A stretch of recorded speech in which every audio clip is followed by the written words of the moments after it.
بہت کم لوگ یہاں ہیں، زیادہ لوگ وہاں ہیں، تو جو بہت تھوڑا فاصلے پر ہیں ان سے میری اپیل ہے کہ ذرا قریب آ جائیں تھوڑی دیر کے لیے، اور میں چاہتا ہوں کہ وہ آج کے اس تاریخی پروگرام سے کچھ فیض لے کر اپنے گھر جائیں۔ اگر کچھ انہیں بزرگوں کا فیضان چاہیے تو جو دور کھڑے ہیں وہ قریب جلدی سے آ جائیں، جلدی سے آ جائیں۔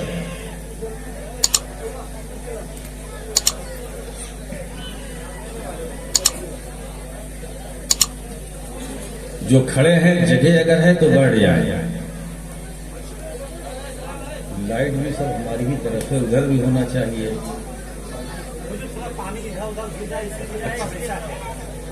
خیر، بادل اپنا کام کرے گا، ہم اپنا کام کریں گے۔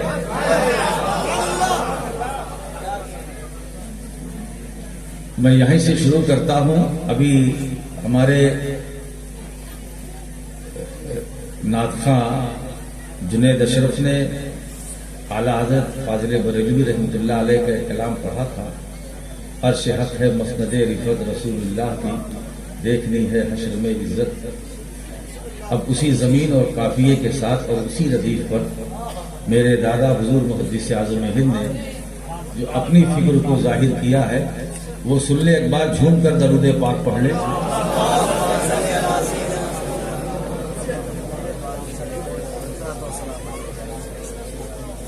حضرات، یہ ٹپ ٹپ ہو رہا ہے نا، یہ آج یہ ٹپ ٹپ جو ہے آپ کے لیے نقصان دہ نہیں ہے، یہ فائدے مند ہے۔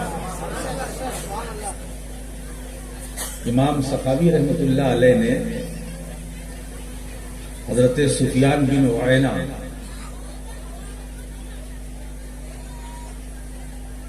مقاصد حسنہ ان کی کتاب ہے، اس میں سفیان بن عیینہ کا ایک قول نقل کیا ہے امام سخاوی نے، عندہ ذکر الصالحین تنزل الرحمہ، جہاں اللہ کے نیک بندوں کا ذکر ہوتا ہے وہاں خدا کی رحمت نازل ہوتی ہے، وہاں خدا کی رحمت نازل ہوتی ہے۔ تو یہاں جو ذکر کس کا ہو رہا ہے؟ اللہ کے نیک بندوں کا۔ تو جب نیک بندوں کا ذکر کرو تو اللہ کی رحمت نازل ہوتی ہے، اللہ کی رحمت برستی ہے۔ اور جب اللہ کے رسول کا ذکر کرو تو یہ جو ٹپ ٹپ ہے نا، یہ تو سرکار کا صدقہ ہے۔ اب آپ دیکھیے کہ موسم بالکل گھٹا چھائی ہوئی ہے مگر ٹپ ٹپ ہے، فورس کے ساتھ نہیں ہے، کوئی دباؤ بھی نہیں ہے، اس لیے کہ بادل بھی سمجھ رہا ہے، وہ یہ جانتا ہے کہ یہ محفل کس کے نام پر ہے،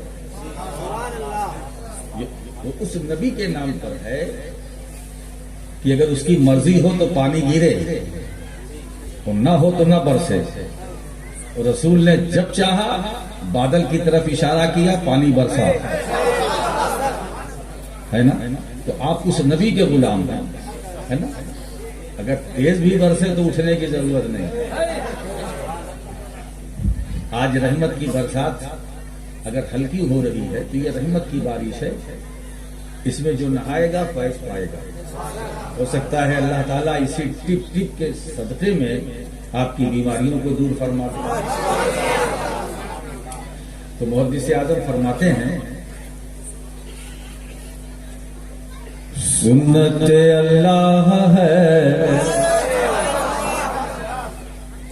الفت رسول اللہ کی، سنت اللہ ہے الفت رسول اللہ کی، طاعت اللہ ہے سنت رسول اللہ کی، طاعت اللہ ہے سنت رسول اللہ کی، سنت اللہ ہے۔ اور شعر سماعت فرمائے، کوشش کرتا ہوں وحدت و کثرت کا نقشہ ہے دل صد چاک میں، وحدت و کثرت کا نقشہ ہے دل صد چاک میں، وحدت و کثرت کا نقشہ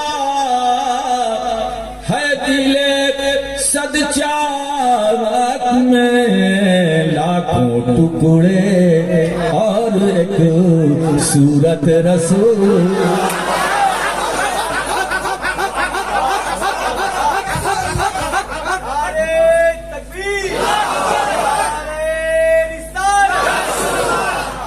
لاکھوں ٹکڑے اور ایک صورت رسول اللہ کی۔ اور ایک شعر اور سماعت فرمائے، لفظ رب العالمین پورا پتہ اللہ کا، لفظ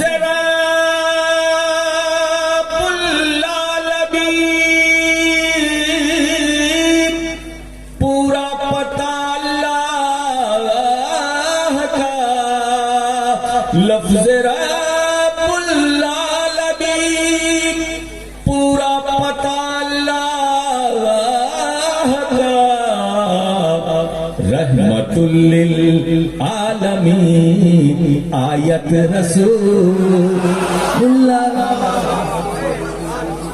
رحمت للعالمین آیت رسول اللہ کی۔ سید بے چین نام نار سے ڈرتا ہے کیوں، سید بے چین نام نار سے ڈرتا ہے کیوں، جس کو ٹھنڈا کر چکی رحمت رسول، جس کو ٹھنڈا کر چکی، کوئی ہے خاتون جنت، کوئی سردار بہشت، کوئی ہے خاتون جنت، کوئی سردار بہشت، کیسی پاکیزہ ہوئی عطرت رسول اللہ کی، کیسی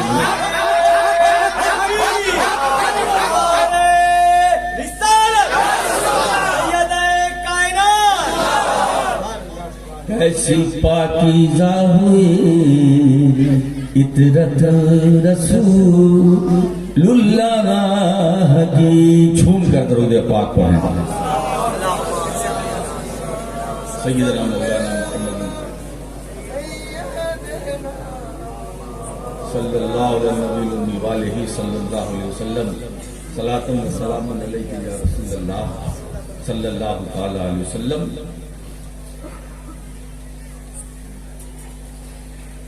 تم اپنے رب کی نعمت کا چرچا کرو،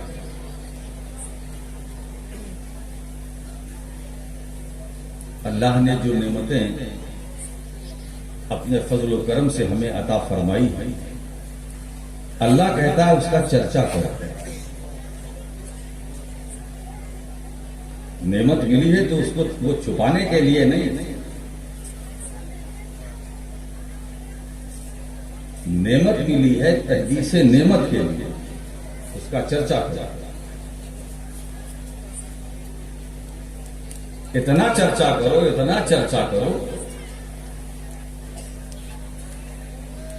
کہ اس چرچے سے متاثر ہو کر لوگ اس نعمت کے پیچھے دوڑیں۔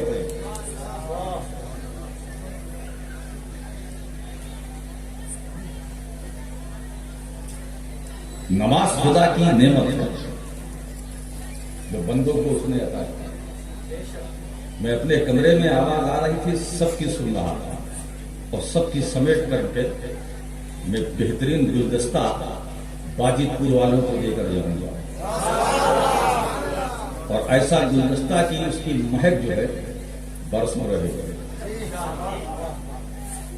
روزہ اللہ کی نعمت ہے. چرچا کرو. چرچا کرنے کا مطلب یہ نہیں کہ صرف چرچا پرچار کرو. حج نعمت کرو بھی اور دوسروں کو کرنے کی ترغیب یعنی رغبت دلاؤ.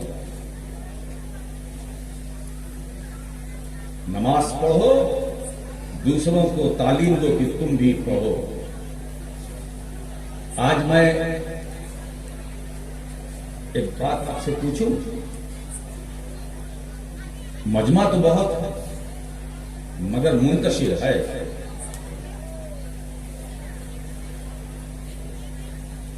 آپ پوری ایمانداری سے بتائیے گا کہ اس اتنے بڑے مجمع میں کتنے ہیں جو نماز کی پابندی کرتے ہیں؟ ہاتھ اٹھ رہے ہیں لیکن کیا بتایا گیا؟ ابھی مجھ سے پہلے تو کھڑے ہوئے تھے، انہوں نے کہا کہ اتنے اتنے جلسے ہوئے، کانفرنسیں ہوتی ہیں، جشن ہوتا ہے، مگر آپ وہیں کے وہیں ہیں. یہ بات چلی. تو میں کمرے میں بیٹھا بیٹھا سوچ رہا تھا کہ کیا واقعی ایسا ہے؟ حضرات، یہ وہ نماز خدا کی عبادت ہے جس کے بارے میں رسول کائنات صلی اللہ علیہ وآلہ وسلم نے ارشاد فرمایا کہ نماز میری آنکھوں کی ٹھنڈک ہے. پڑھتا ہے امتی، نبی کی آنکھیں ٹھنڈی ہوتی ہے نا. تو اگر آپ اپنے آقا کی آنکھوں کو ٹھنڈک پہنچانا چاہتے ہیں تو آج سے شروع کر دو، اور یہ کم سے کم یہ طے کر لو آج کے جلسے میں کہ اب باقی چیزیں چھوٹ جائیں مگر نماز نہ چھوڑے. اس لیے کہ بس یہی ایم رکھو اپنی نگاہوں کے سامنے کہ حضور کی آنکھوں کو ٹھنڈک پہنچتی ہے. وہ امتی کیسا جو اپنے نبی کی تعلیم پر عمل نہ کرے گا. وہ امتی کیسا جو اپنے نبی کی ہدایت پر نہ چلے. وہ غلام کیسا جو اپنے آقا کی بات نہ مانے. غلام ہو نا، ہم غلام رسول ہیں، یہ دعویٰ سب کا ہے، مگر دعوے کے ساتھ ساتھ دلیل بھی ہونا چاہیے، اور وہ دلیل عمل ہے. عمل سے زندگی بنتی ہے.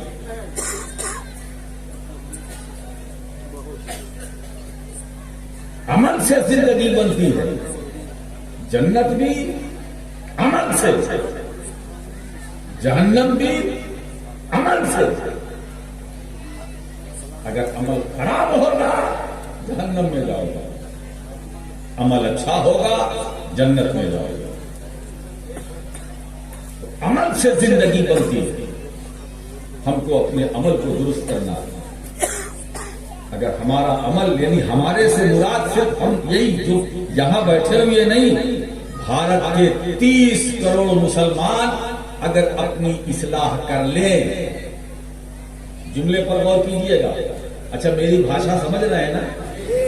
بھارت کے 30 کروڑ مسلمان اگر میری نصیحت پر عمل کر لیں، وہ یہ کہ ہم خدا کی نافرمانی، رسول کی نافرمانی نہیں کریں گے کسی بھی حال میں.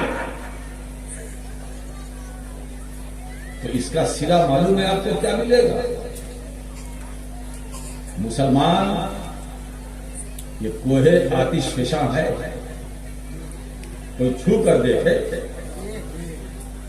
مسلمان اگر ہے تو وہ شعلہ جوالا ہے، کوئی چھو کر دے گا وہ جل جائے گا، ہے نا؟ یہ چائے بیچنے والے آتے رہیں گے جاتے رہیں گے، کوئی فرق پڑنے والا نہیں ہے بھارت کے 30 کروڑ مسلمانوں پر، مگر پہلے ہم اپنی زندگی سنواریں، ہم اپنی زندگی سنواریں، اور زندگی کو سنوارنے کے لیے نماز کی ضرورت ہے، زندگی کو سنوارنے کے لیے روزے کی ضرورت ہے، زندگی کو سنوارنے کے لیے حج کی ضرورت ہے، زندگی کو سنوارنے کے لیے زکوٰۃ عبادت ہے اس کی ضرورت ہے، زندگی کو سنوارنے کے لیے خدا کی فرما برداری کی ضرورت ہے، زندگی کو سنوارنے کے لیے شریعت پر عمل کرنے کی ضرورت ہے، زندگی کو سنوارنے کے لیے زندگی کو سنوارنے کے لیے مصطفیٰ جان رحمت کی سنت کو اپنانے کی ضرورت ہے، زندگی کو سنوارنے کے لیے میرے دوستو زندگی سنوارنا چاہتے ہو تو جھوٹ سے بچ جاؤ، زندگی کو سنوارنا چاہتے ہو تو غیبت سے بچو، زندگی کو سنوارنا چاہتے ہو تو بے عملی سے بچو، زندگی کو سنوارنا چاہتے ہو تو برائیوں سے بچو، زندگی کو سنوارنا چاہتے ہو تو گمراہیت سے بچو، زندگی کو سنوارنا چاہتے ہو تو برائیوں سے بچو، بے حیائیوں سے بچو، فواحشات سے بچو، زندگی کو اگر تم بنانا چاہتے ہو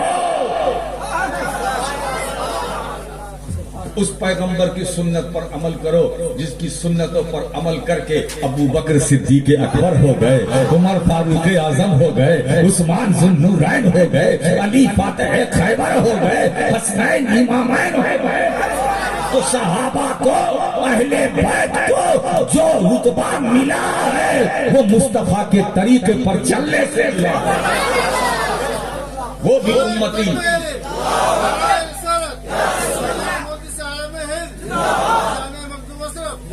وہ بھی امتی، بولا ہم بھی امتی، وہ بھی امتی۔ صدیق اکبر بڑا اونچا مقام ہے مگر ہیں امتی، فاروق اعظم ارے جس راستے سے ان کے دبدبے اور ہیبت و جلال کا یہ عالم تھا، جس راستے سے گزرتے تھے شیطان راستہ بدل دیتا، اور آج فاروق اعظم کا چاہنے والا تعویذ مانگ رہا ہے، بولے شیطان ہے نا؟ کیوں؟ غلامی کا دعویٰ تو کرتے ہو ہم چاہنے والے ہیں مگر حقیقت کو چاہنے والے نہیں ہیں، اگر ہوتے تو وظیفہ نہ مانتے، تعویذ نہ مانتے، تعویذ مانگنے کا مطلب یہ ہے کہ دال میں کالا ہے، عمر جس کے دبدبے کا یہ عالم کہ اگر وہ دریائے نیل کو لیٹر لکھ رہے ہیں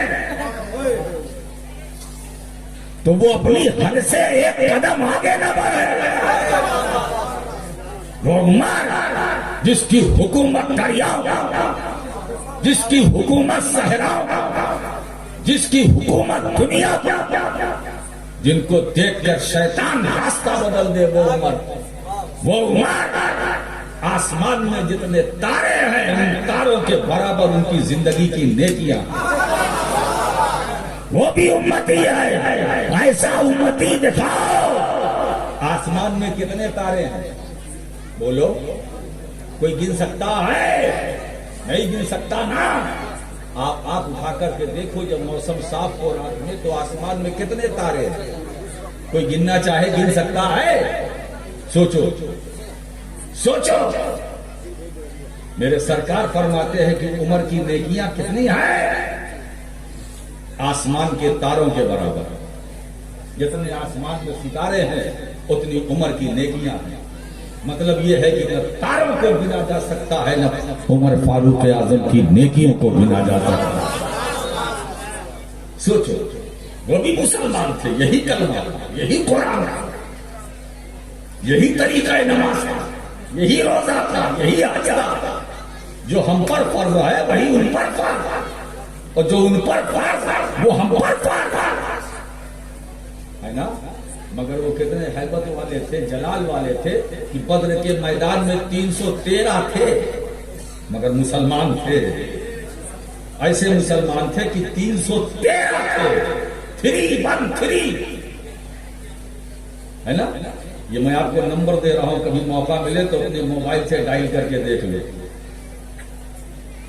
لگاؤ، یہ رانگ نمبر نہیں ہے، صحیح نمبر 313 مسلمان اور ہزاروں پر بھاری تھے۔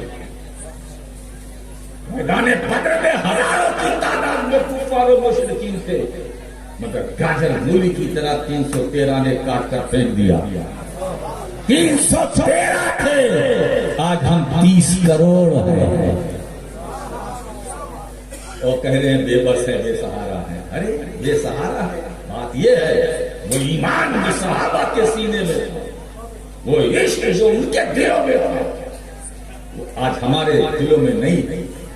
میرے دوستو، وہ چلتے تھے تو عشق مصطفیٰ کا چراغ ان کے دلوں میں جلتا تھا، ان کا سینہ مصطفیٰ کی محبت کا مدینہ تھا، یعنی خدا کا خوف بھی تھا اور مدینے والے کی محبت بھی تھی۔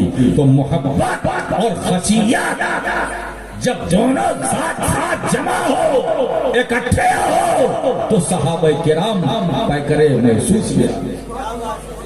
حضرات گرامی، اسی لیے اللہ کے رسول صلی اللہ تعالی علیہ وسلم کی ایک حدیث پاک سنیے۔ حضور علیہ الصلوۃ والسلام فرماتے ہیں لا یؤمن احدکم حتی یکون ہواہ تبعا لما جئت بہ۔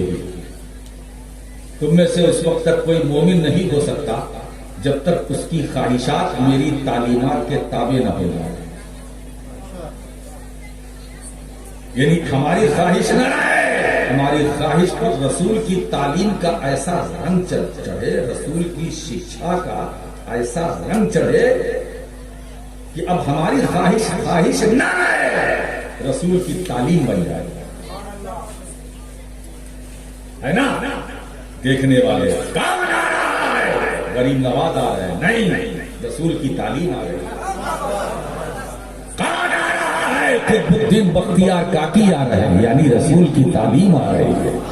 کون آ رہا ہے؟ بابا فرید گنج شکر آ رہے ہیں، یعنی رسول کی تعلیم آ رہی ہے۔ کون آ رہا ہے؟ خواجہ نظام الدین اولیاء محبوب الہی آ رہے ہیں، یعنی رسول کی تعلیم ہے نا؟ کون آ رہا ہے؟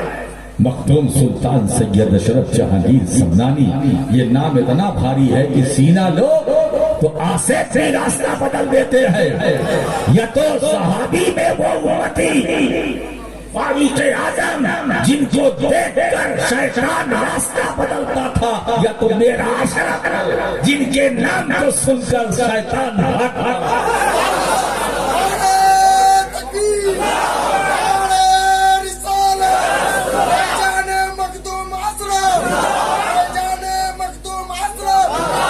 اسی لیے ہندوستان والوں، کان کھول کر میں رہنے والوں، کان کھول کر میرے اس اعلان کو سوشل میڈیا کے ذریعے پھیلاؤ کہ بھارت کے شیطانوں، اگر تمہیں ہمیں ستانا آتا ہے تو مخدوم اشرف کی قسم ہمیں تمہیں جلانا دیا۔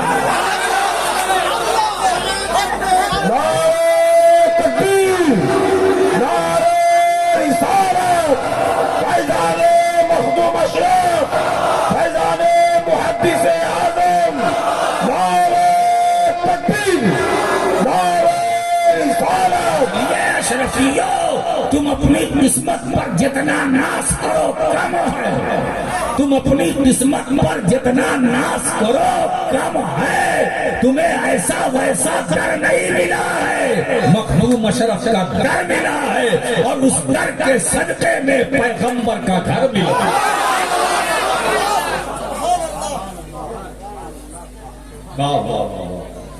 ہے نا؟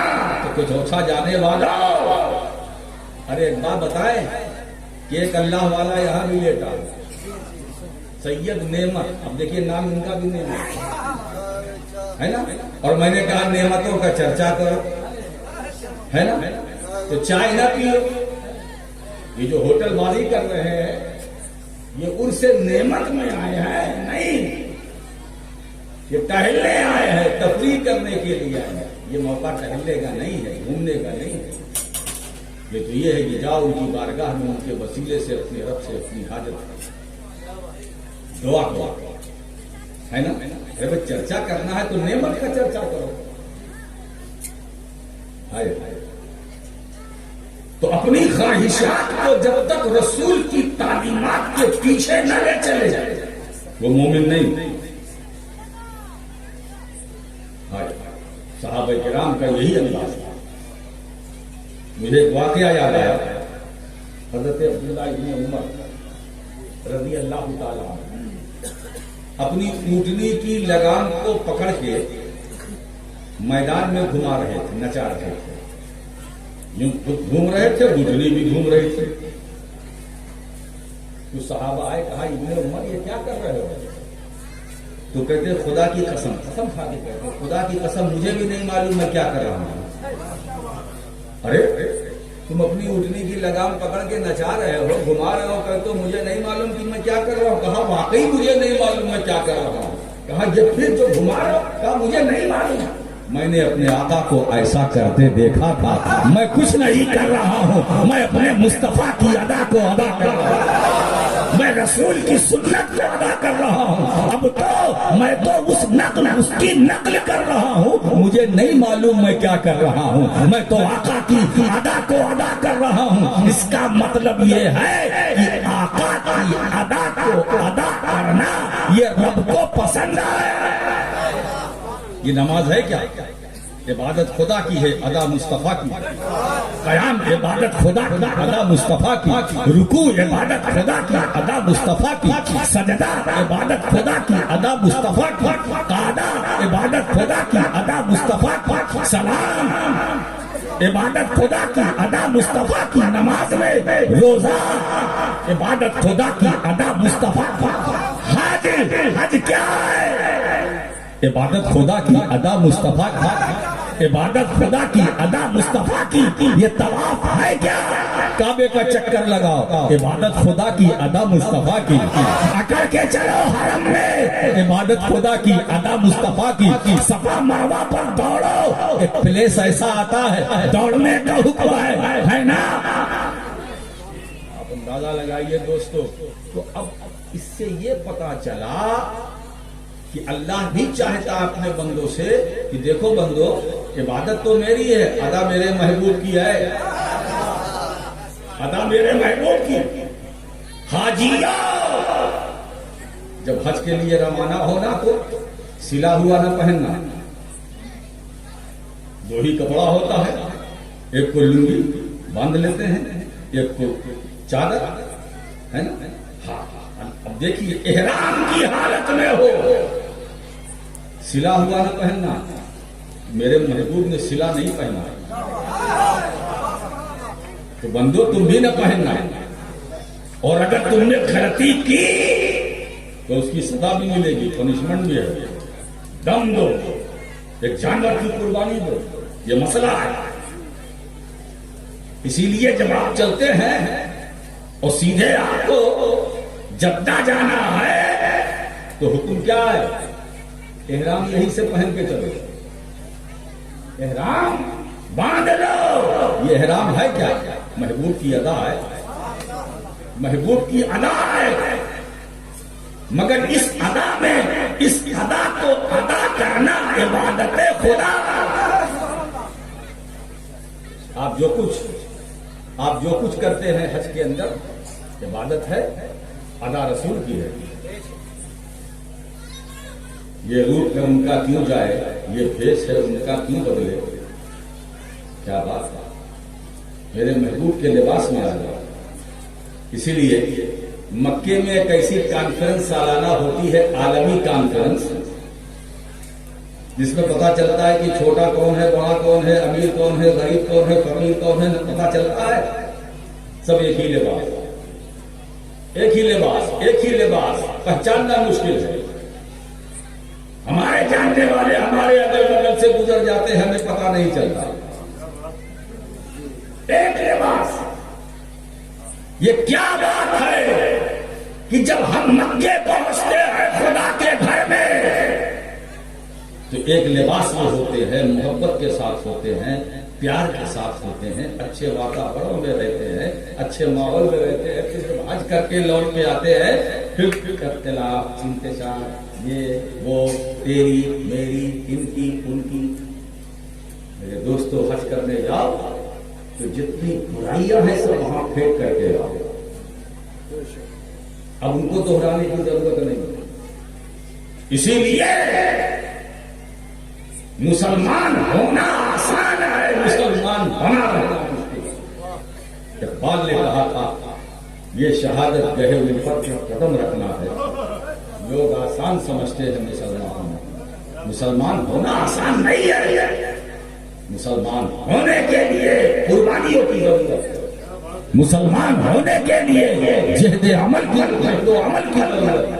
مسلمان ہونے کے لیے سے یہ مسلسل کی ضرورت ہے. مسلمان ہونے کے لیے نماز چاہیے. مسلمان ہونے کے لیے روزہ چاہیے. مسلمان ہونے کے لیے چہرے پر تمہاری پیشانی پر عبادتوں کا نور ہونا چاہیے. مسلمان ہونے کے لیے سجدے کا شعور ہونا چاہیے. مسلمان ہونے کے لیے حج جیسی مقدس عبادت ہونی چاہیے. مسلمان ہونے کے لیے وہ دوستوں جو کہتے ہیں کہ ہم مسلمان ہیں جھوٹ بولتے ہیں، غیبت کرتے ہیں، برائی کرتے ہیں، چغلخوری کرتے ہیں، ان کی لکڑی لگاتے ہیں اور کہتے ہیں ہم مسلمان ہیں. وہ کہاں سے مسلمان ہیں؟ جو اپنے ہاتھ سے اپنی زبان سے دوسروں کو تکلیف پہنچاتے ہیں. حضور فرماتے ہیں وہ مسلمان نہیں ہے. المسلم من سلم المسلمون من لسانه ویدیہ. مسلمان وہ ہے جو اپنے ہاتھ سے اور اپنی زبان سے مسلمانوں کی حفاظت کرے. پہلے کا مسلمان اور تھا، آج کا مسلمان اور ہے. پہلے کا مسلمان وہ تھا جو گرتے ہوئوں کو سہارا دیتا تھا، بے چینوں کو چین دیتا تھا، بے قراروں کو قرار دیتا تھا، بے سکونوں کو سکون دیتا تھا. اور آج کا مسلمان اگر ہمارا کوئی بھائی تھوڑا سا ترقی کر رہا ہے، ڈیولپ کر رہا ہے تو دوسرے اس سے جلنے لگتے ہیں، حسد کرتے ہیں کہ کیسے اس کو اوپر سے نیچے لایا جائے. اسلام اس کی اجازت نہیں دیتا.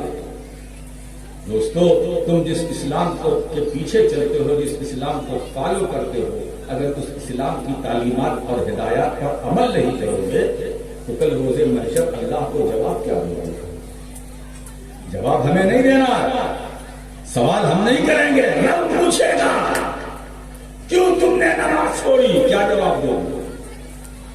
اور نماز پڑھنے والے بھی سنیں. صرف پڑھنے سے کام نہیں چلے گا کہ آپ اس لیے نماز پڑھتے ہیں کہ لوگ آپ کو نمازی کہیں یا نمازی جانے، وہ بھی نماز کا ماننے والے نہیں. ایسی نماز میدان حشر میں منہ پر مار دی جائے گی. اللہ کہے گا ٹھیک ہے تم نے دنیا میں نماز پڑھی مگر میرے لیے کہاں پڑھی؟ وہ تو دنیا کو دکھانے کے لیے کہیں گے. رمضان میں تو نے رکھا میرے لیے نہیں، تو بھوکا تھا میرے لیے نہیں، تو پیاسا تھا میرے لیے نہیں، تو دنیا کو دکھانے کے لیے. تو نے حج کیا میرے لیے نہیں تاکہ لوگ تمہیں حاجی کہے، اس لیے حج کیا تاکہ تمہیں لوگ نمازی کہے، اس لیے تم نے نماز پڑھی. میرے لیے کیا لایا؟ تو دوستو اسی لیے محدث اعظم ہند رحمت اللہ علیہ نے 2 مصرے میں بات ختم کر دی. 5 سجدے بھی تھے، روزے بھی، زکات و حج بھی، حشر میں کام نہ آیا کوئی رحمت کے سوا. دوستو ہمارے پاس سجدوں کا بھی انبار ہوگا، رکوع سجود بھی ہوگے، ہمارے پاس عبادتیں بھی ہوگی، مگر جب شفاعت کا وقت آئے گا، بخشش اور نجات کا معاملہ کھڑا ہوگا تو صرف مصطفیٰ کی رحمت کا سہارا ہے، مصطفیٰ کی رحمت کا سہارا ہے. اگر سرکار نہ تشریف لائے تو نماز کی بنیاد پر ہمیں نجات نہیں ملے گی. اس لیے جو نماز ہم پڑھتے ہیں پڑھنا چاہیے، بے شک پڑھنا چاہیے. وہ فرض ہے، وہ ڈیوٹی ہے. ڈیوٹی میں انسان کی ڈیوٹی ہے، ڈیوٹی میں مسلمان کی ڈیوٹی ہے. اگر مسلمان ڈیوٹی کرے گا تو اس کو اجر ملے گا. مگر دوستو ضرورت اس بات کی ہے، یہ سمجھنے کی ضرورت ہے جو نماز ہم نے پڑھی ہے اللہ تعالیٰ اس نماز کو اللہ تعالیٰ نے قبول کیا کہ نہیں، اس کی ضمانت کون لے گا، اس کی گارنٹی کون لے گا کہ یہ نماز مقبول ہے یا نہ مقبول؟ جو روزہ ہم رکھتے ہیں اللہ نے اسے قبول کیا کہ نہیں، جو حج ہم نے کیا اللہ نے اسے قبول کیا کہ نہیں، یہ تو کسی کو نہیں پتا ہے نا۔ اگر ہماری نمازوں کو رب قبول کر لے تو اس کا فضل ہے، نہ کرے تو اس کا عدل ہے۔ جو حج کیا رب قبول کر لے اس کا فضل ہے، نہ کرے اس کا عدل ہے۔ جو عبادتیں ہم نے کی ہیں رب قبول کر لے اس کا فضل ہے، نہ کرے اس کا عدل ہے۔ تو نماز مقبول ہے یا نہ مقبول ہمیں نہیں معلوم، مگر اتنا معلوم ہے، اتنا معلوم ہے، یہ تو معلوم ہے، یہ معلوم ہے کہ نماز مقبول ہے کہ نہ مقبول یہ نہیں معلوم، روزہ مقبول ہے کہ نہ مقبول یہ نہیں معلوم، حج مقبول ہے کہ نہ مقبول یہ نہیں معلوم، مگر اتنا معلوم ہے ہم سب کو کہ ایسے میں اللہ نے کرم فرمایا کہ ایسے بندوں کے درمیان ایک رسول ایسا بھیجا جس کو سراپا مقبول بنایا، جس کو سراپا مقبول بنایا ہے۔ میرے دوستو عبادتیں مقبول ہے یا نہ مقبول، مگر ہم کتنے خوش نصیب ہے کہ اللہ نے ہمیں رسول مقبول عطا کیا ہے، ایسا مقبول نبی دیا ہے کہ اس مقبول نبی کے صدقے سے ہمارے روزے بھی مقبول ہو گئے، ہماری نمازیں بھی مقبول ہوگی، ہمارا حج بھی مقبول ہوگا، ہماری دنیا بھی مقبول ہوگی۔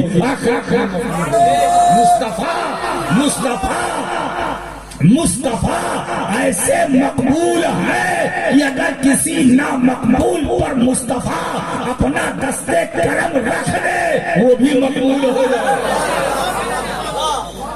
وہ بھی مقبول ہو جائے۔ میرے دوستو نہ جانے کتنوں کو میرے نبی نے مقبول بنایا، اپنے قریب بلایا، رحمت بھری نظریں ان پر ڈالی، مقبول بنا دیا۔ حبش کا بلال، سوچو ہے نا، یہ تو غلام تھے مگر آقا کریم نے جب ان پر نظر ڈالی ایسی محبت بھری نظر ڈالی کہ اب بلال بلال نہ رہا، اسلام کا ہلال بن گیا، اسلام کا ہلال بن گیا ہے نا۔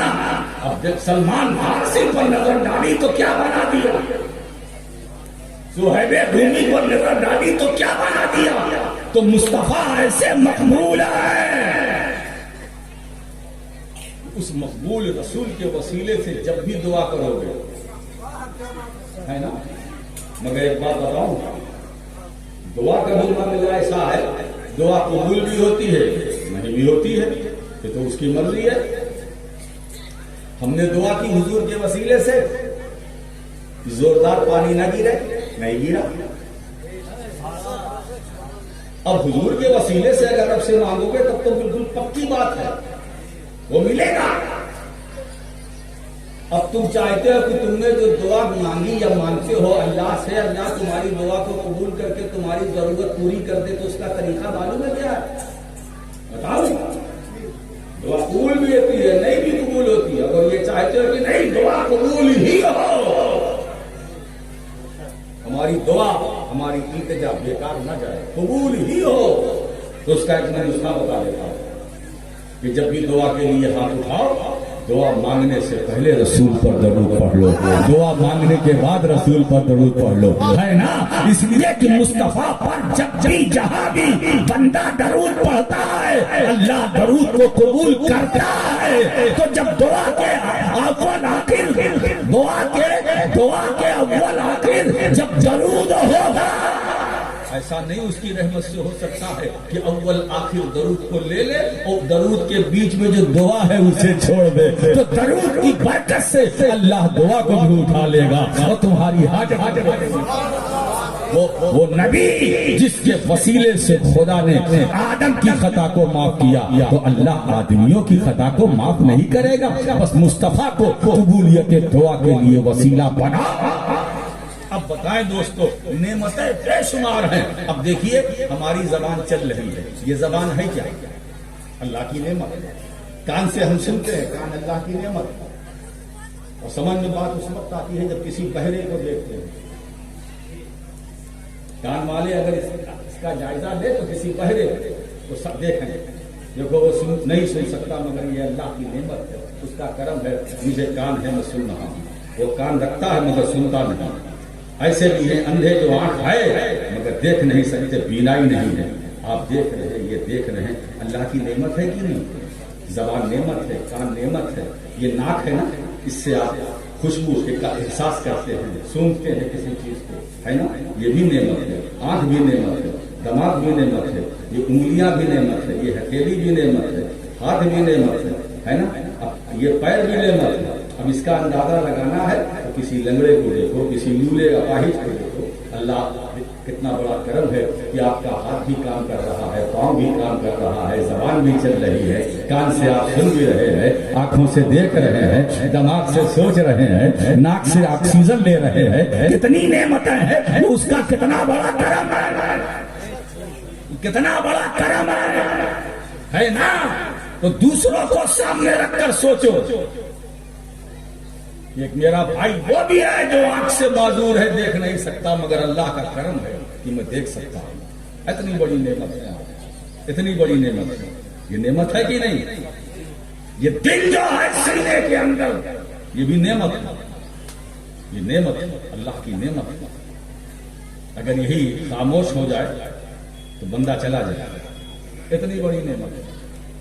اگر دل ٹھہر جائے، اسی کو تو کہتے ہیں ہارٹ اٹیک. اگر دل رک جائے تو موت، اور دل حرکت کر رہا ہے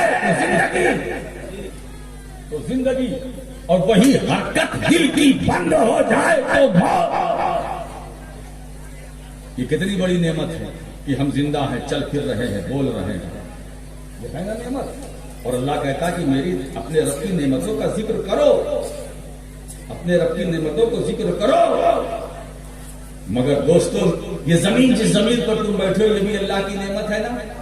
یہ آسمان اللہ کی نعمت ہے. یہ جو ٹپ ٹپ ہو رہا ہے یہ بھی نعمت ہے. بارش کی ضرورت ہے کہ نہیں؟ پانی نہ برسے تو دھان کیسے ہوگا؟ اور دھان نہیں ہوگا تو کھان پان کیسے ہوگا؟ اور کھان پان نہیں ہوگا تو اپنے کو بچاؤ گے کیسے؟ تو ضرورت ہے پانی کی نا. تو پانی کے ساتھ سورج کی بھی ضرورت ہے. تو سورج بھی نعمت، اور سورج کے ساتھ چاند کی چاندنی بھی ضرورت، وہ بھی نعمت. ستارے بھی نعمت. یہ پہاڑیاں نعمت، دریا نعمت، سمندر نعمت. کتنی نعمت ہے بھائی. یہ لکڑیاں، یہ جنگلات، یہ سب نعمت ہے کہ نہیں؟ یہ جنگلات کس نے دیے ہیں؟ بولو. یہ اللہ نے بنائے ہیں، پیدا کیے ہیں. یہ سب نعمتیں ہیں. میں آپ بس آخری پڑاؤ میں آ رہا ہوں. مجھے بتاؤ، پورے انصاف، پوری دیانتداری، ایمانداری کے ساتھ سب نعمت ہیں، ایک دو نہیں. قرآن تو یہ کہہ رہا ہے ان تعدوا نعمت اللہ لا تحصوها. اگر تم خدا کی نعمتوں کو شمار کرنا چاہو نہیں کر سکتے. یعنی میں نے اتنی نعمتیں گنائی ہیں، یہ کچھ نہیں ہے.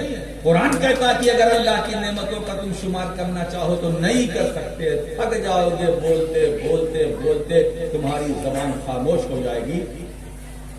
مگر اللہ کی نعمتوں کا شمار کر کے نہیں بتا سکتے ہو کہ خدا کی کتنی نعمتیں ہیں. بے شمار نعمت. مگر مجھے بتاؤ پوری ایمانداری کے ساتھ، خدا کی ان تمام بے شمار نعمتوں میں سب سے بڑی نعمت کون ہے؟ اب یہ تقریر کی جان ہے. یہ نعمتیں بے شمار، ان بے شمار، اتنی بے شمار کہ نہیں کر سکتے ہیں ہم ان کا شمار. لیکن بتاؤ، اس آسمان کے نیچے، اس دھرتی کے اوپر خدا کی وہ کون سی نعمت ہے جو ساری نعمتوں پر بھاری ہے، جو ساری نعمتوں سے بلند ہے، جو ساری نعمتوں سے افضل ہے؟ اگر وہی ایک نعمت ہمارے پاس نہ آتی ہے نا، تو نہ زمین ملتی، نہ آسمان ملتا، نہ چاند ملتا، نہ سورج ملتا، نہ ستارے ملتے، نہ دریا ملتے، نہ روانی ملتی، نہ موجیں ملتی، نہ موجوں کی طغیانی ملتی، نہ پہاڑ ملتا، نہ بحر و بر ہوتا، نہ خشک و تر ہوتا، نہ شجر و حجر ہوتا۔ میرے دوستو، اس قیمتی نعمت کا نام کیا ہے؟ تو اس قیمتی نعمت کا نام محمد الرسول اللہ۔ نعرہ تکبیر، نعرہ رسالت، فیضان مخدوم اشرف، فیضان محدث اعظم، نعرہ تکبیر، لاجواب نعمت ہے، بے مثال نعمت ہے کہ اگر وہی نعمت اللہ اپنے بندوں کو نہ دیتا تو ہمیں کچھ بھی نہ ملتا ہے نا۔ آج اسی رسول کا صدقہ ہے ہم زمین پر بیٹھے ہیں، اسی رسول کا صدقہ ہے جو ہم آسمان کے سائے میں ہیں، یہ اسی رسول کا کرم ہے، وسیلہ ہے مصطفیٰ کہ آج ہم پر اللہ اپنی رحمتوں کو نازل فرما رہا ہے۔ بارش نہ دے یہ مصطفیٰ کا صدقہ ہے جو ابر کرم بن کر خدا کا کرم پانی کی صورت میں تم پر برس رہا ہے۔ حضرات گرامی، اسی لیے تو سب سے عظیم نعمت میرا نبی ہے جس سے ہر نعمت ملی۔ زمین ملی تو اسی نبی کے وسیلے سے، آسمان ملا تو نبی کے وسیلے سے، جنت ملے گی تو اسی نبی کے وسیلے سے، اور کوثر کا جام پینے کو ملے گا تو اسی نبی کے وسیلے سے، شفاعت نصیب ہوگی تو اسی نبی کے وسیلے سے، پل صراط سے آسانی سے ہم گزر جائیں گے اسی نبی کے وسیلے سے۔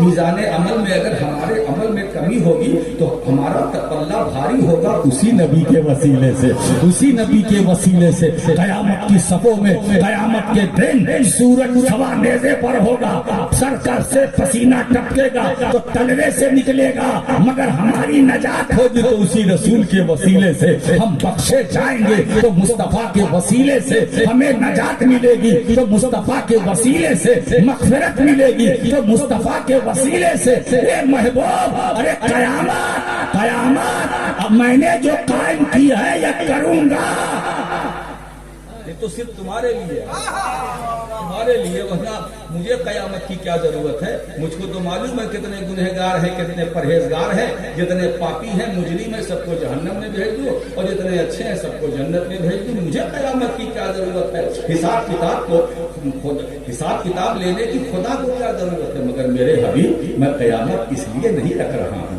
قائم اس لیے نہیں کروں گا، میں تو اس لیے قیامت رکھوں گا کہ تمہاری بلندی لوگ دیکھیں، تمہارا جلوہ لوگ دیکھیں، تمہارا کمال لوگ دیکھیں، تمہاری شوکت لوگ دیکھیں، تمہاری عظمت لوگ دیکھیں، تمہارا مقام لوگ دیکھیں، تمہارا مرتبہ لوگ دیکھیں۔ قیامت میں نے تمہارے لیے قائم رکھا ہے کہ جس نے دنیا میں تمہیں نہیں مانا آج وہ تمہارا جلوہ دیکھے، آج تمہاری رفعت دیکھے، آج تمہاری شان و عظمت دیکھے۔ اسی لیے مفکر ملت والد گرامی فرماتے ہیں یہ حشر و نشر کی تقریب کیا ہے اس کے سوا کہ لوگ دیکھیں کمال محمدی کے۔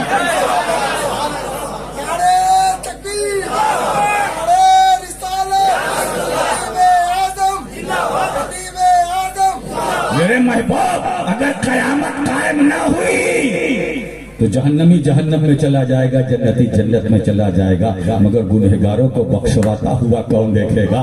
جہنم سے نکال کر جنت میں لاتا ہوا کون دیکھے گا؟ پل صراط پر سہارا دیتے ہوئے کون دیکھے گا؟ میزان عمل پر جو حمایت کرتا ہوا کون دیکھے گا؟ پیاسوں کو جام کوثر پلاتا ہوا کون دیکھے گا؟ تمہارے ہاتھ میں لوائے حمد کون دیکھے گا؟ اور تمہارے سر پر شفاعت کی پگڑی کون دیکھے گا؟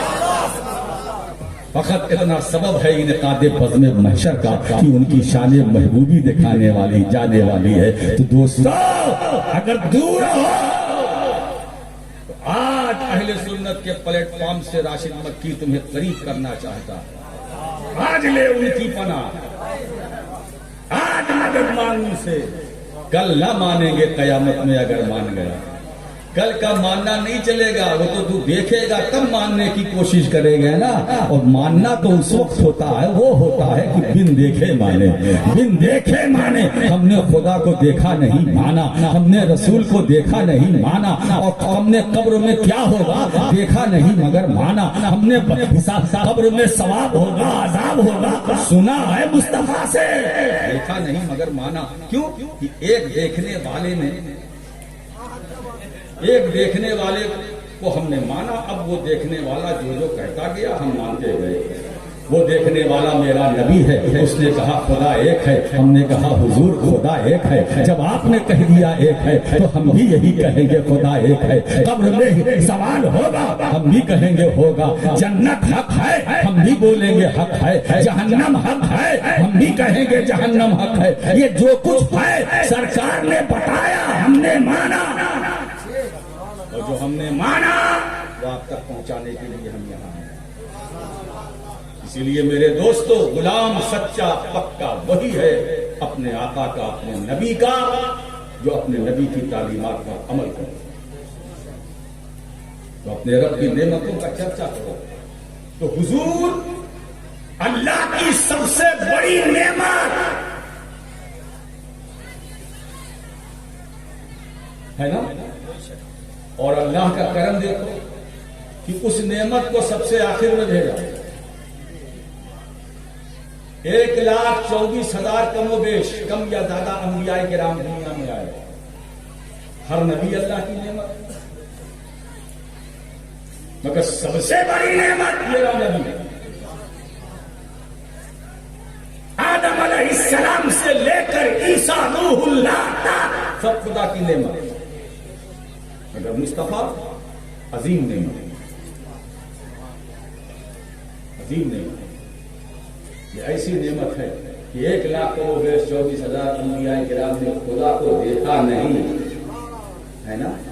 کلمہ پڑھا کہ اللہ کے سوا کوئی معبود نہیں مگر دیکھ کر نہیں. تو اب ضرورت ہوئی سب سے آخر میں ایک ایسے کی کہ آدم سے لے کر عیسیٰ علیہ السلام تک جتنے نبی و رسول آئے وہ سن کر کے کہا کہ اللہ کے سوا کوئی معبود نہیں. میرے مصطفیٰ تم تو مجھے دیکھنے والے ہو، دیکھ کر جا رہے ہو، تو تم سب سے آخر میں جاؤ. اور ایک بات بتائے، نبوت کا دروازہ خدا نے اپنے محبوب پر بند اس لیے کر دیا کہ جب مصطفیٰ دیکھ کر آئے ہیں تو اب دیکھنے والے کے بعد اب کسی سننے والے کی ضرورت نہیں. اسی لیے اللہ نے نبوت کا دروازہ بند کیا، مگر بندوں کی ضرورت ختم نہیں ہوتی، اسی لیے ولایت کا دروازہ کھول رکھا ہے. تو باجد پور کے مسلمانوں، نبوت کا دروازہ بند ہے لیکن تمہاری ضرورتوں کا سلسلہ کبھی ختم نہیں ہوتا. اسی لیے ایک سید علیہ رسول کو تمہاری بستی میں بھیج دیا جس کو نعمت عالم بخاری کہتے ہیں. تم ہے نا ان کے پاس چلے جانا، یہ بھی سمجھو یہ خدا کی نعمت ہے. ان کے ایصال ثواب کرنا، یہ تمہارے لیے ہاتھ اٹھا دیں گے تو تمہاری جائز مراد پوری ہو جائے. تو اپنے رب کی نعمتوں کا چرچا کرو. اور اسی عظیم نعمت کے لیے رب نے کائنات بنائی، کائنات کو سجایا.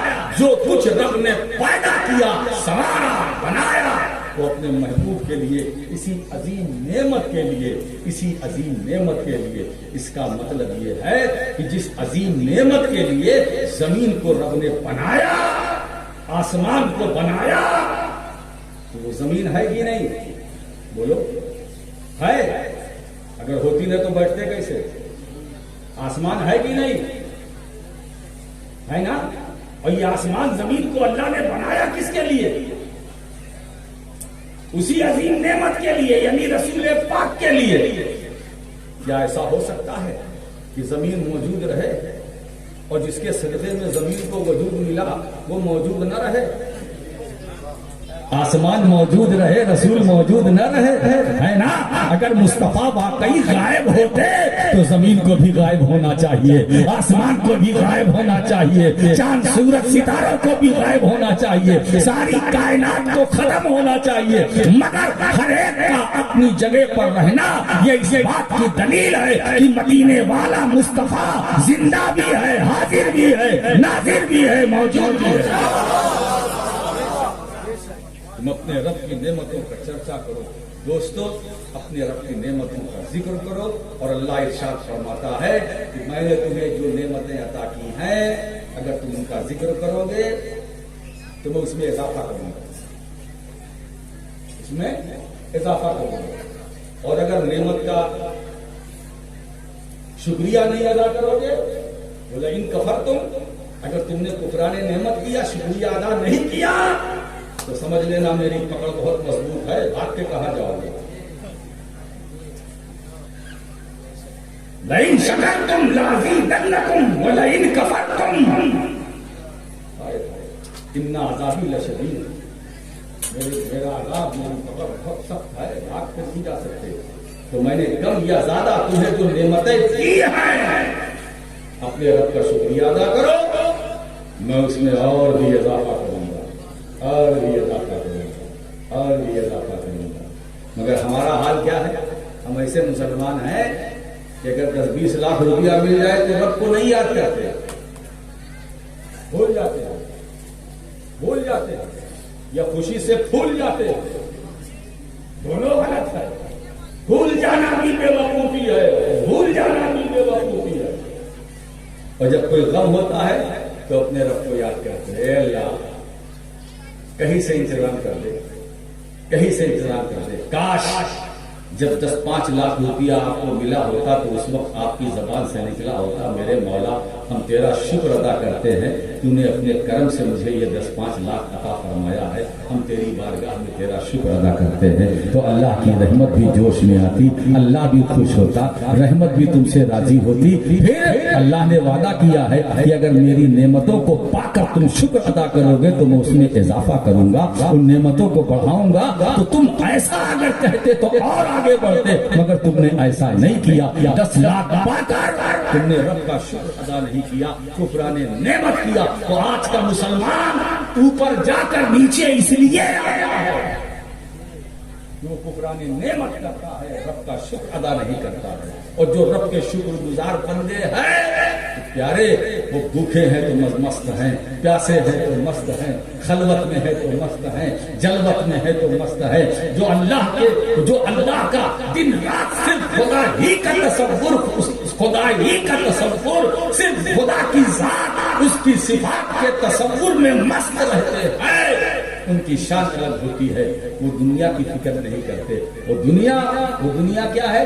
دنیا کو اپنے پیچھے رکھتے ہیں، خود آگے چلتے ہیں، دنیا پیچھے چلتی ہے۔ مگر ہمارا معاملہ یہ ہے کہ ہم دنیا کو آگے رکھتے ہیں، ہم پیچھے چلتے ہیں، اسی لیے مارے جاتے ہیں۔ اگر ہم یہ طے کر لیں کہ دنیا کو پیچھے رکھیں، خود آگے چلیں، تو انشاءاللہ دنیا میں بھی ہم کامیاب ہوں گے، مر کر قبر میں جائیں گے تو وہاں بھی کامیاب ہوں گے، اور حشر میں جب ہم پہنچیں گے تو وہاں بھی اندازہ لگائیے آپ۔ مخدوم اشرف جہانگیر سمنانی رضی اللہ تعالی عنہ فرماتے ہیں کہ میرے رب نے اپنے فضل و کرم سے مجھے اس مقام پر پہنچا دیا ہے کہ کائنات کی ساری وسعتیں، یعنی لمبائی چوڑائی کتنی بڑی ہے دنیا، ساری دنیا میرے قدموں کے نیچے ہے، اور عرش الہی میرے دل میں تل کے برابر ہے، عرش الہی میرے دل میں تل کے برابر ہے۔ سوچو وہ مخدوم اشرف ہے نا جس کے آستانے کا تم چراغ جلاتے ہو، ہلکے میں نہ لینا رے بابا، باجت پور میں چراغ جلاؤ تو شیطان چراغ کی لو کو دیکھ کر بھاگ جائے۔ تو جب مخدوم اشرف کے چراغ کا یہ عالم ہے، ان کے نام کا یہ عالم ہے، تو ان کے مقام کا نام کیا ہوگا؟ تو ساری دنیا میرے قدموں کے نیچے ہے، اور عرش میرے دل میں تل کے برابر، تل کے برابر۔ سوچو ہے نا، کوئی کرسی پر بیٹھ کر کرسی چھوڑنا چاہتا ہے؟ بولو، کوئی منسٹری اگر کسی کو کیبنٹ میں جگہ مل جائے تو وہ چاہے گا ہے نا یہ ہم سے چھینے، مگر کیا کرو گے؟ دور ایسا ہے نا، ای ڈی سی بی آئی، ابھی آپ کے بیس بھون کے کیسے کھلاڑی اس وقت ہے، کھلاڑی تھے وہ اس وقت کہاں ہے؟ تہاڑ جیل میں ہے، تہاڑ میں ہے، تہاڑ میں۔ کچھ تو چلے گئے، کچھ جانے کی تیاری میں، بہت کم آیا، اربوں کیا کام آیا، کیا کام آیا؟ کچھ تو چلے گئے اندر اور کچھ جانے والے ہیں، کچھ پر اب سرچ ہو رہا ہے، سرچ کے بعد ریسرچ ہو رہا ہوگا، ریسرچ کے بعد جیل میں جائیں گے. کیا پائے گا؟ اتنی دولت کمانے کی ضرورت کیا ہے جو تمہارے کام نہ ہو؟ اس لیے ایک بات بتائیں، حرام کا مال بہت دیر تک پھیلنے والا نہیں ہے نا. جو ظلم کر کے جو لوگ خون چوستے ہیں، ظلم کر کے جو لوگ خون چوستے ہیں، وہ کمائی بہت دنوں تک رہنے والی نہیں ہے. میرے پیارے، مجھے تو خوشی ہے جو گئے ہیں، اور جائیں اور جائیں. اسی لیے میرے دوستو، بس میں تو کہتا ہوں کہ ہماری قوم صرف اپنی اصلاح کر لے، ہے نا، تو دیکھیے کیا کیا ہوتا ہے. مسلمانوں کو ستانے والے کبھی سکون سے نہیں بیٹھ سکتے.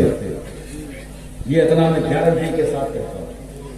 جس نے مسلمان قوم کو ستایا ہے وہ کبھی پنپ نہیں سکتا.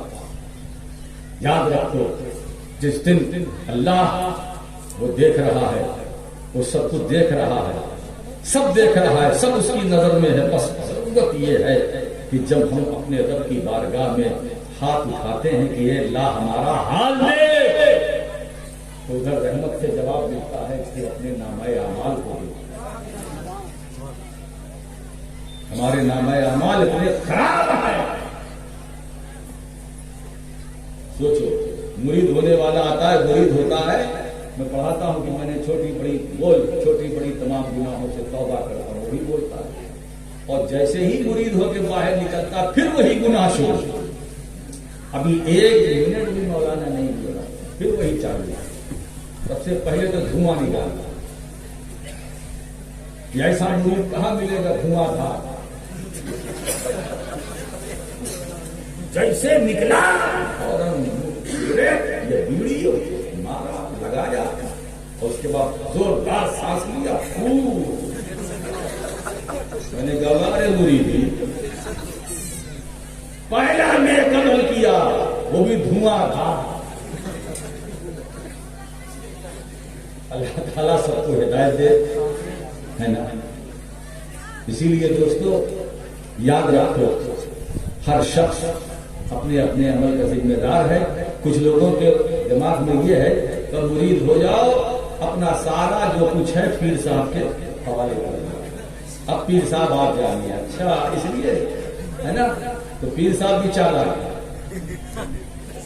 ہم بھی اب بروز محشر ہم سے سوال ہوگا تو ہم بھی کہہ دیں کہ مولا میں نے بہت سمجھایا، بہت کہا، اب نہیں سنا انہوں نے، نہیں کیا، میں کیا بولوں، جانتا ہے، دیکھ رہا ہے نا.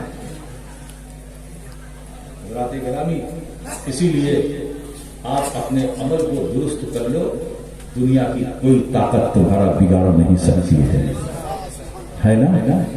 کوئی قانون بنے، کیسا بھی قانون بنے، چاہے راج سبھا میں ہو، چاہے لوک سبھا میں ہو، کہیں بھی بنے، تمہارا کچھ نہیں بگڑے گا. بس صرف تم اپنے رب سے غافل نہ ہو، رب کی طرف مائل ہو، اور مصطفیٰ کی سنتوں اور پیغمبر کی سیرت طیبہ پر تم عمل کرو. تمہاری زندگی میں بندگی کا نور آئے گا، اور بندگی بھی میں زندگی کا نور آئے گا. میرے دوستو، بس یہ ہمارے بزرگوں نے یہی کام کیا ہے امت کی اصلاح کے لیے.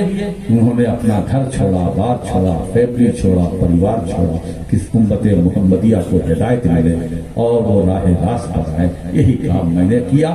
وہ اما بنعمت ربک فحدث، تم اپنے رب کی نعمتوں کا چرچا کرتے رہو، اور کل سے نماز شروع کرو تو نماز پڑھتے رہو. وآخر دعوانا ان الحمد للہ.